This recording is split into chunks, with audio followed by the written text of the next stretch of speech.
train yourself on things that are not your strength, the payback is minimal.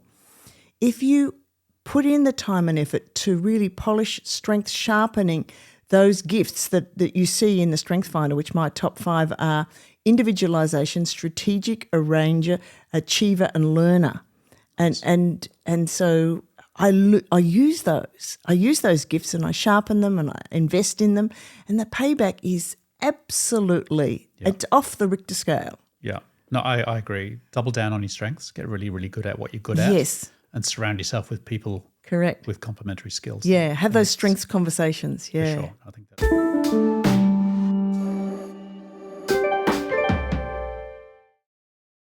Hey everyone, welcome back to Lead Well, Live Well. I have a great treat today. So a great friend of mine has joined us in the studio today, Wendy Simpson. She's an investor, she's an entrepreneur, she's a very successful businesswoman, and it's just a real pleasure to have you here today, Wendy. Great to see you, and thanks for joining us. It's great to be here. Perhaps you can give us a little bit of your background. So how did you get into the business world? Well, it's a very interesting story, Mark. I think from the working class, very humble background that I came from, I was actually the first businesswoman that I ever met. And I can remember very distinctively that I saw an advertisement in the newspaper for a Rotary Group Study Exchange to go to Connecticut. And at that stage, I was running a school for juvenile delinquents. And so that was an opportunity to apply to go to a business and professional women's exchange to one of the most sophisticated cities in the whole of the USA, in Connecticut, in Stamford, and right across that east coast there.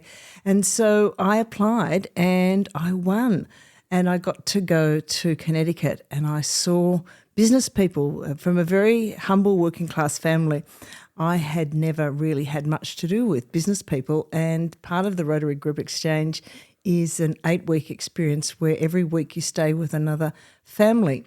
And these were business people from the very top of the US business world, and they all lived in Connecticut, and many of them were working in New York at the time. It was only for them a 30, 40-minute train ride or drive into New York. So it was a remarkable experience. Here I was 30 years old and I was running a school for juvenile delinquents. I had a red sort of mohawk and I used to ride a motorbike, and yet I could see that the work that I was doing with young offenders was more stressful, that had more to it than people running major corporations. But I said to my husband when I came home, I said, I've met some of the most sophisticated business people in the world. I've stayed with them for a whole week. I've lived in their homes. I've seen how they conduct themselves. I've been to their offices.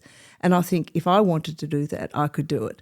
And he said, well, why don't you have a go? And so that's really my journey of becoming a business person, was to actually see totally out of my comfort zone what was like to be a business person, both, in front of the camera, if you like, and behind the camera. It was what they were like in their office, but also what they were like in their home lives. And they didn't have more talent than I had. I had never met a business person really before until that time. And so I realised that it wasn't beyond my reach. It's quite an epiphany to be sort of exposed in that and thrown into the deep end, and seeing those people and recognising that you had the capability to be able to engage and do things at that level. Yes. That's quite a change and quite a seminal moment in your life by the sound of it. Huge. So rolling forward, you ended up in China of all places, early days in China with Alcatel. How did you end up doing that? Yes, well, to go from riding a motorcycle and running a school for juvenile delinquents, obviously I went back and did some further study. And the first thing I did was I studied journalism. So I learned how to put a story together, to interview. And one of the other interesting things was that it was in Melbourne, and I was doing work experience at 3AW, and I had to get in there at 5 o'clock in the morning and ring people up and say, we've got a story we're going to do about you. You can comment or you can not, but we're going to run the story. Now, generally speaking, it was a story that was not particularly complimentary to that person. And so To learn how to get somebody out of bed at 5 o'clock in the morning and persuade them to do a radio interview, I learned a lot from that, a lot of courage, a lot of out of your comfort zone. And then I went back and studied an MBA as well. So I did do some, work on my part. It wasn't just, a natural course to go from running a school for juvenile delinquents to going to live in China. But I did land this job with Alcatel, and prior to that I'd been the head of TNT, and we had no aircraft of our own. So when we were selling to our customers, we would have a different front end. Everyone would have their own customer relationship, but in the back end, all the parcels went in the same airplane. So there was a differentiated front end, but a consolidated back end. And when telecoms deregulated in Australia, what Alcatel were looking for was somebody who had experience in training salespeople to have multiple customers, because this was a time when Telstra was the industry. So it was Alcatel was the fixed line and Ericsson was the mobile and Telstra was the provider. And there were only 3 players in the whole telecom industry back in 1990s. And so when I came across, they wanted somebody who could teach people how to have different sales teams but all working towards having the same engineering back end. And so, you had Optus and then Vodafone and the ill-fated OneTel and others came on the market. So that was my role, was to bring sales and marketing know-how into Alcatel. And there was a small project in China. There was a factory there that had some problems. And the internet was just starting in Europe and in America. And what the corporation wanted was just a team of executives to go for 3 weeks to see what was happening in this factory. So I went up with a few others and we prepared a report. And then the headquarters folk in Paris, Alcatel, said, we don't have the bandwidth now to actually implement this findings. You know the report, you know the people, you know what needs to be done. So could you just sort of go for a few weeks and just implement this? Well, we did. And while we were there, the internet became a lot more obvious to the Chinese government. And they said, we've heard that your company is implementing the internet in USA and in parts of Europe, and we want it. And we said, oh, that's interesting. No, they said, no, seriously, we really actually want it. And so if you don't give it to us, we'll steal it, and then and then we'll have the internet. And we said, well, it's actually our intellectual property, so you can't steal it. That wouldn't be ethical. And we'd know, because suddenly there'd be the internet. So we'd know if you'd stolen it. So why don't we collaborate? And so that was the beginning of what turned out to be a 6-year journey of implementing the internet in China. That was the wild, I was going to say the Wild West, the Wild East back in those days. Sure was. So how did you find that it was hard enough to be European, but also being a woman in that environment cross-culturally is... That's a big challenge, particularly in those early days. Well, it's interesting.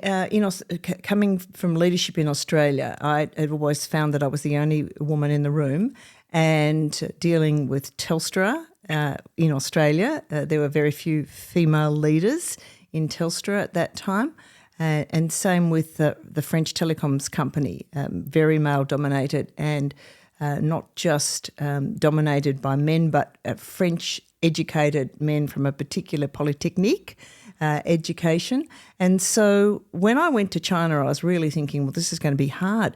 But interestingly enough, because of what Mao Zedong brought in, which is that women hold up half the sky, I found that the head of technology for China Mobile was a female. The head of sales and customer satisfaction for China Telecom was a female. And actually, it was a real blessing for me, because they had other people wanting to talk to them about various things in China. Various international people were coming to see China. It was all happening in the late 1990s. Anyone who was anybody was trying to discover China, but they were only men coming to see what China was doing and how they could get involved with the growth of China. And I was one of the few senior women in just about every opportunity on the supplier side, but on the customer side, the Chinese would often have very senior women in the meetings. And so we formed this bond, and it was actually quite special. Yes, and they're quite a matriarchal society too, particularly socially. Well, Shanghai in particular has. Yep. Yes, it started off as an international city, and very sadly, it had a very strong female cohort of prostitutes who learnt foreign languages in order to get the customers that they thought they needed from all the sailing ships that were coming into Shanghai at the time. And so they were the breadwinners. They were the sophisticated ones. They were the ones globalising and thinking and mixing with all the foreigners. And so in Shanghai in particular, out of all the Chinese cities, the Shanghai women are very, very, they're a force to be reckoned with. They are a very sophisticated bunch. Yeah, that's great. Good to hear. This has always been a passion of yours too, is women in business and supporting them. And you're a great connector. I know when I first arrived in Australia 20 years ago, you rang me. You didn't know me. You rang me and said, I need to meet with you and I'm going to introduce you to a whole bunch of people. I thought, who is this person? What's going on here? Let's meet in a very public place. And you were wonderful. I mean, you really did help me connect with a lot of people, and very grateful for that. Coming into a new country, it's always difficult to get connected. And so you've always been a great connector, and particularly in the circles of women emerging business leaders. Do you want to tell us a little bit about what you're doing in that space? Yeah, well, look, it's interesting. When I was at high school, I was reading The Female Eunuch. Germaine Greer was talking about women empowerment. I'm a Christian, so I was also reading my Bible at the time and continue to read it. And it really showed me that it's actually really important for society to have strong men and women as leaders. And so that's been really part of my very DNA since I was a teenager. I remember meeting with some federal politicians. I had been a political advisor to Joan Kirner. That was one of the steps between journalism and going to Sydney and running TNT and things like that. And so I got to see female politicians very close up, and that was really formative. But I started the Australian Council of Businesswomen, and that was because I saw all these trade missions.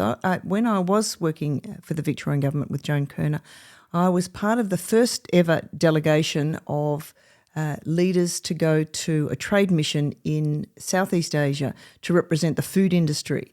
Victoria had dairy produce, and Asians were just starting to learn about dairy produce, and so there was a delegation that went to show how Australian food could be of value to people in Asia. I was the only woman on the delegation, and so I knew how important these trade delegations were. And so then I was starting to talk with federal politicians, and I said, why don't you send more women on these trade delegations? And they said, well, we just don't know where the women are. And I said, well, I think I could fix that. So I gathered some women, and we went to Canberra and we had a meeting, and we managed to persuade the federal government to second some bureaucrats to come and help us to form this entity called the Australian Council of Businesswomen. And that was back in the early 1990s. And so, yeah, I've always seen that when people say, oh, it's a bit hard, we don't know how to do this, I go, well, I can fix that.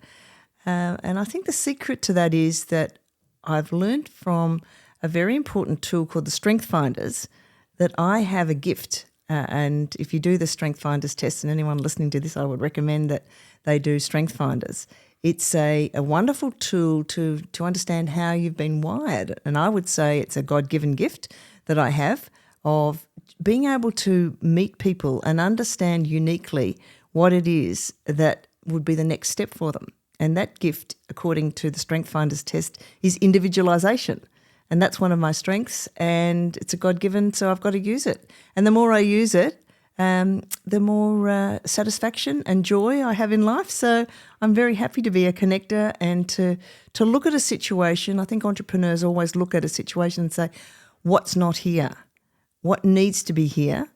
And that's what I do. If I go into a situation, I assess, I'm scanning the environment, what's there, but what's not there. Yeah. And what can we do to fill that gap? I like that. It's a great mindset. And as you said, that's a key for entrepreneurs to be able to see what other people don't see. I do like the Clifton Strength Finder. I think it's good. So strategic competitive are my top two. Yes. Which is good for a CEO. Not good when you're playing Monopoly with a 12-year-old, I found. So there's some context required around some of those strengths. But yeah, I recommend the Clifton Strength Finder. Very intuitive, really good. Brings energy. And I think one of the things that for leaders, anyone listening today, is one of the things that's really important is if you're going to spend time strengthening yourself, sharpening whatever gifts you have, you're much better to strengthen the things where they're already your strengths. Yep. Because you can, the return on investment, leaders are always time poor. So whatever time you put in, whatever money you spend on equipping and training yourself, if you train yourself on things that are not your strength, the payback is minimal. If you put in the time and effort to really polish strength sharpening those gifts that you see in the Strength Finder, which my top 5 are individualization, strategic, arranger, achiever, and learner. And so I use those. I use those gifts and I sharpen them and I invest in them, and the payback is absolutely it's off the Richter scale. Yeah. No, I agree. Double down on your strengths. Get really, really good at what you're good at. Yes. And surround yourself with people correct with complementary skills. Yeah, have those strengths conversations. Yeah. For sure. I think that's great. Can I come back to the women in business piece? Sure. Because I think it's very topical at the moment. Where do you think we are on that journey to levels of equality and opportunity for women in business at the moment? Look, I think it's using entrepreneur term, it's a two-sided market. Originally, the lean in movement, where Sheryl Sandberg was talking about, women need to just do more, put their hand up, not shrink back. There's a little bit of that, but there's the other side of the market. There's got to be the demand. There's got to be a community of people who say what I said when I started the Australian Council of Businesswomen, which is what I said when we started the premier program for women entrepreneurs.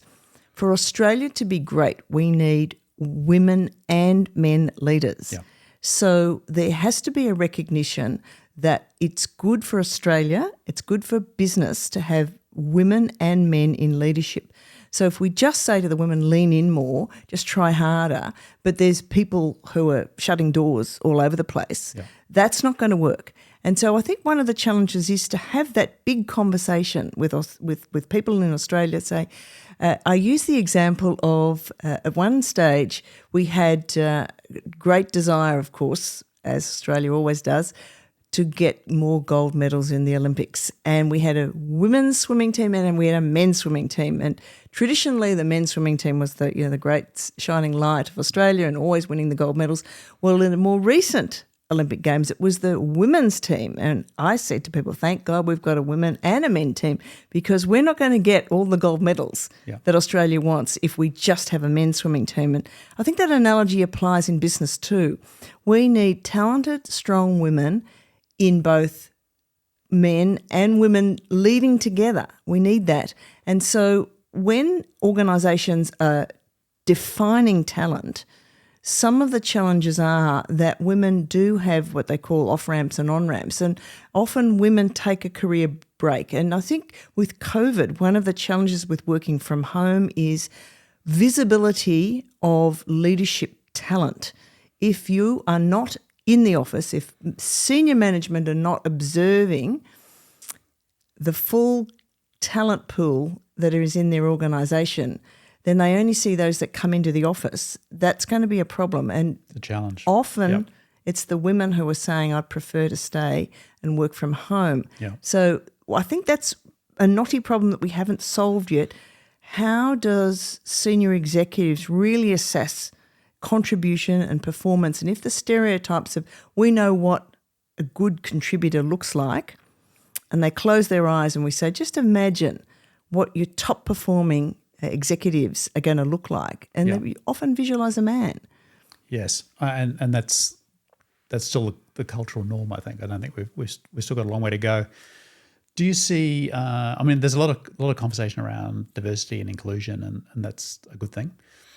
What's your view on affirmative action, on quotas, and is that something you agree with, or is because I have sort of mixed feelings. I have mixed feelings about it because I can see why it could be necessary, but I also see a downside as well. So where do you land on that? Okay, where I land, I'll tell you a story. So there was a group of us, my husband and I owned a precision engineering company, and I gathered some women in Melbourne, and the Australian Advanced Manufacturing Association, we had an annual conference, and I worked with the organisers, and we used no photographs.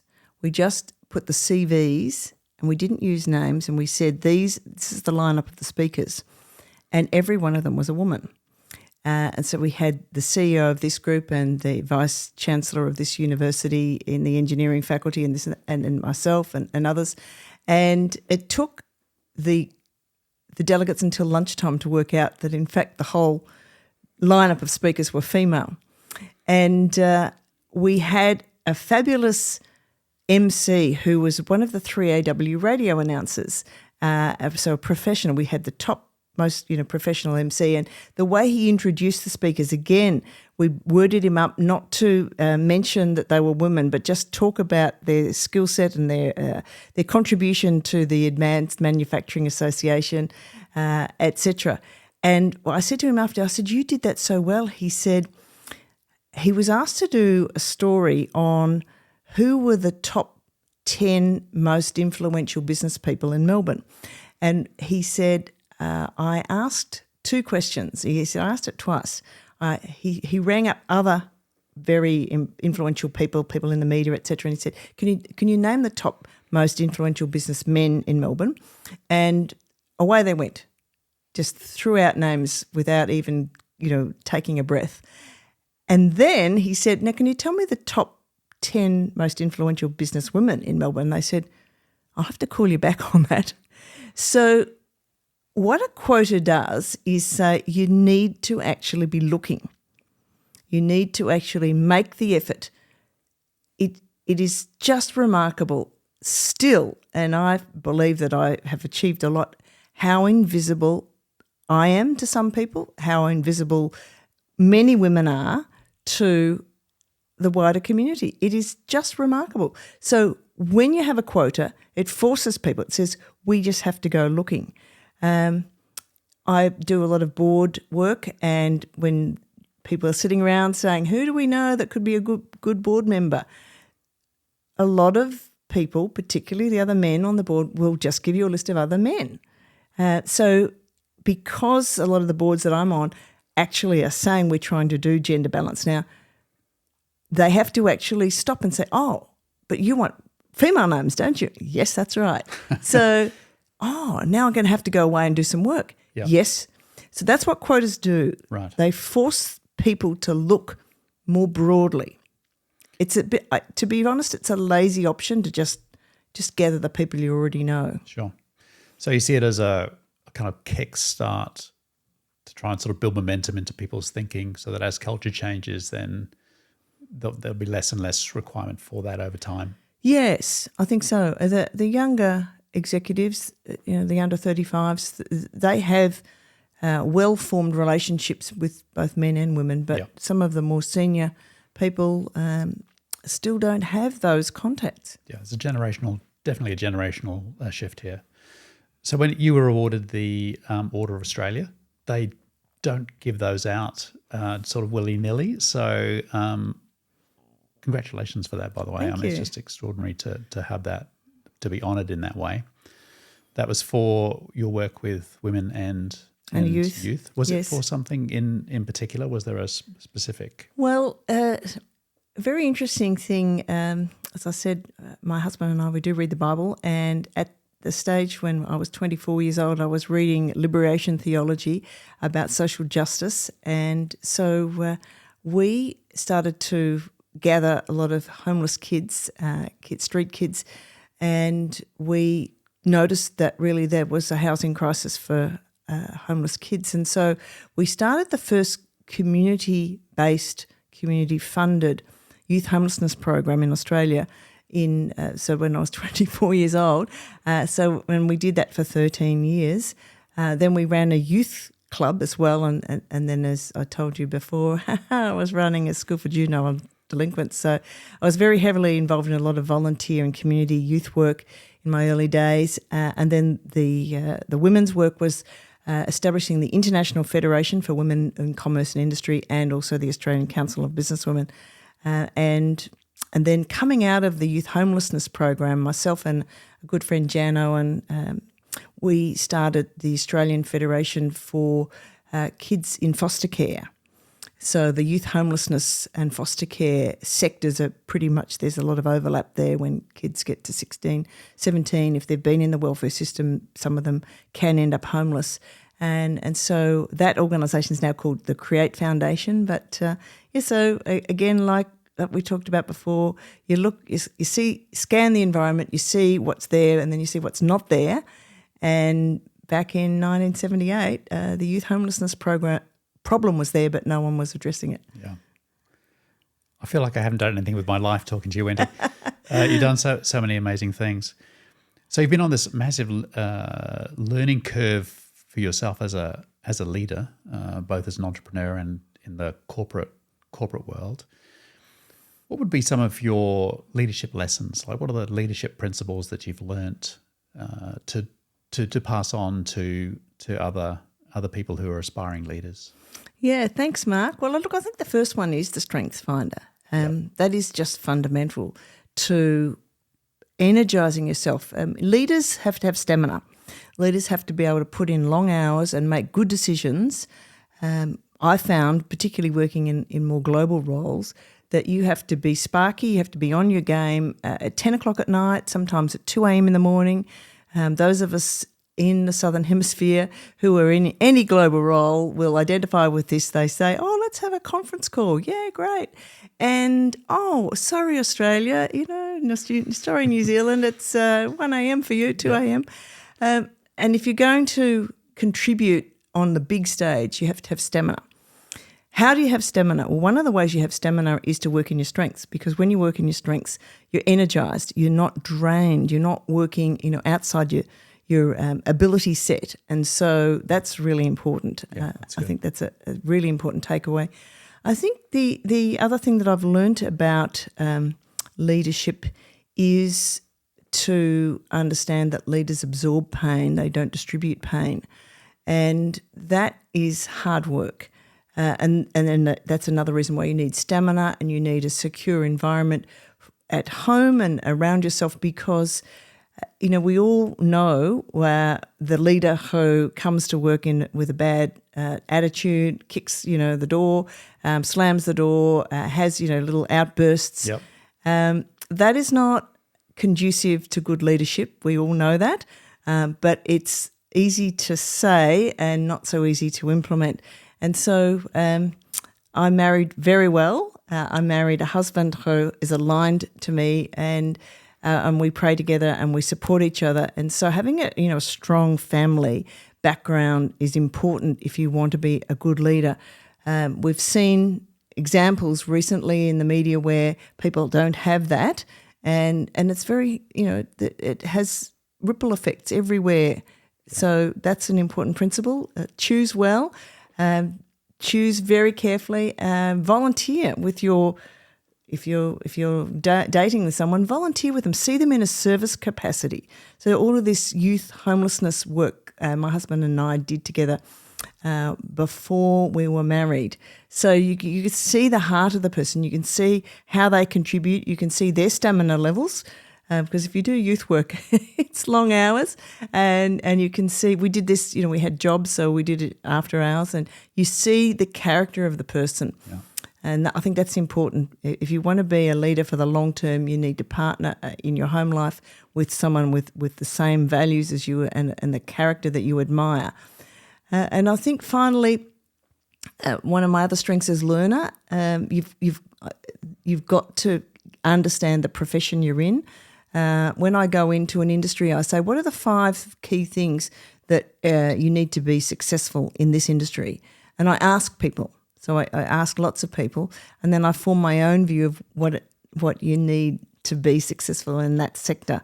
Because I've changed, I've been in 16 different industries, and every time I change, I understand what is required to be successful in that sector. I love that. Keep learning as well, right? Yes. And lots of variety.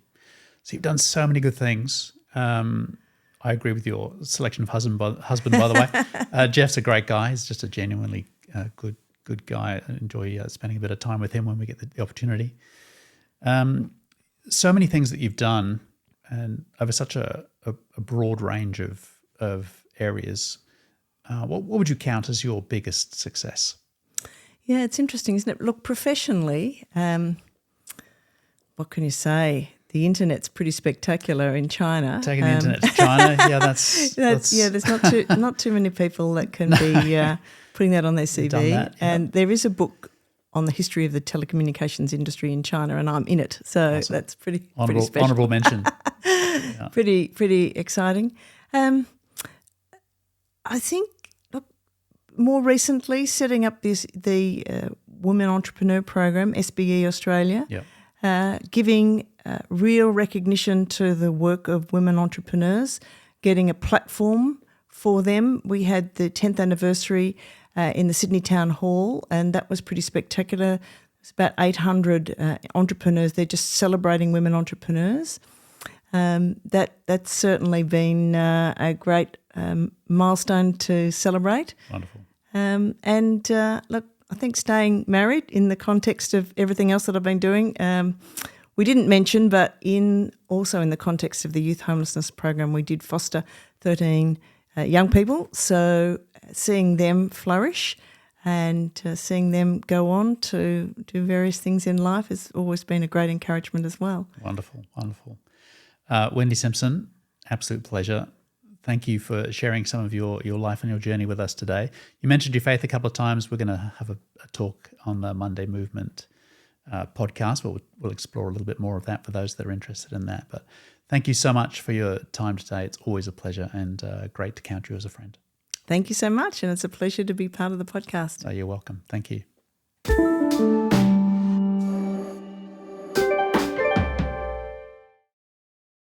Thanks for joining us on another episode from the Lead Well, Live Well podcast. Thanks for your company. Please like and subscribe. It really helps support the channel if you do that. If you're a business leader and you have an interest in strategy and culture and leadership, then please join us at our website at leadwelllivewell.com. All those links will be in the description below. Until next time, thanks for watching.